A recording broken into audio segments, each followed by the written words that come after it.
The flickering candlelight danced in her wide, terrified eyes.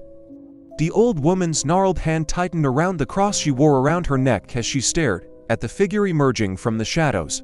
"Who are you?" she croaked, her voice barely a whisper in the cavernous space. The figure took a step closer, and the candlelight revealed his face, or what was left of it. A grotesque grin stretched ear to ear, revealing teeth that were far too sharp and long. One eye hung open, milky and soulless, while the other burned with an infernal light. "I am what you have sent for," he rasped, his voice like nails on a chalkboard. "I am the embodiment of your deepest fears." The old woman's grip on the cross tightened until her knuckles turned white. "What do you want? To take you to hell?" he hissed, lunging forward. She screamed, a primal sound of terror that echoed through the empty cathedral.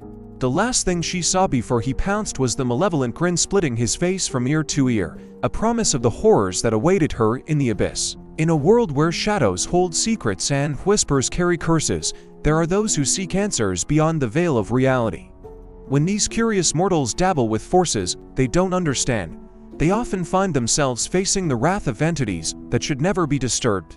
And so it was with the old woman who decided to summon a demon. Driven by an insatiable thirst for knowledge, she delved into forbidden texts, unearthing rituals that promised communion with the infernal. Unaware of the peril that lay ahead, she assembled the necessary components for the summoning, each item a conduit between the worlds of the living and the dead. As the midnight hour struck, she began the ritual, her voice echoing in the vast emptiness of the cathedral. As her incantations grew in intensity, the air grew heavy, charged with the energy of the netherworld. Suddenly, a rift tore open in the fabric of reality, spewing forth a miasma of sulfur and shadow. From its depths emerged a figure that defied description, a harbinger of torment and despair. Its eyes burned with infernal fire, promising a glimpse into the abyss. With a voice that scraped against her sanity, the entity spoke, offering her forbidden knowledge in exchange for her eternal servitude. But the old woman, overwhelmed by the sheer malevolence emanating from the creature, hesitated. The entity, sensing her faltering resolve, pressed forward, its presence seeping into her consciousness, whispering temptations that played upon her deepest desires and fears. As the old woman grappled with her inner turmoil, the cathedral shook with the entity's growing impatience. The air crackled with power as it prepared to depart, taking with it the knowledge it had come to impart. In a last-ditch effort to secure the forbidden's wisdom, the old woman made a choice that sealed her fate.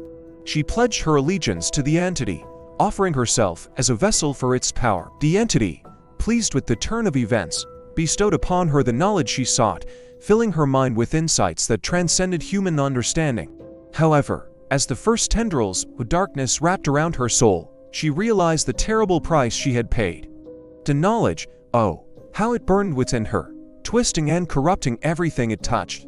It was a power that threatened to consume her entirely, dragging her into the same abyss from which had come. The old woman found herself trapped in a prison of her own making, forever bound to the entity she had summoned. The cathedral, once a place of solace and reflection, now stood as a testament to her folly, its crumbling walls echoing with the whispers of her torment.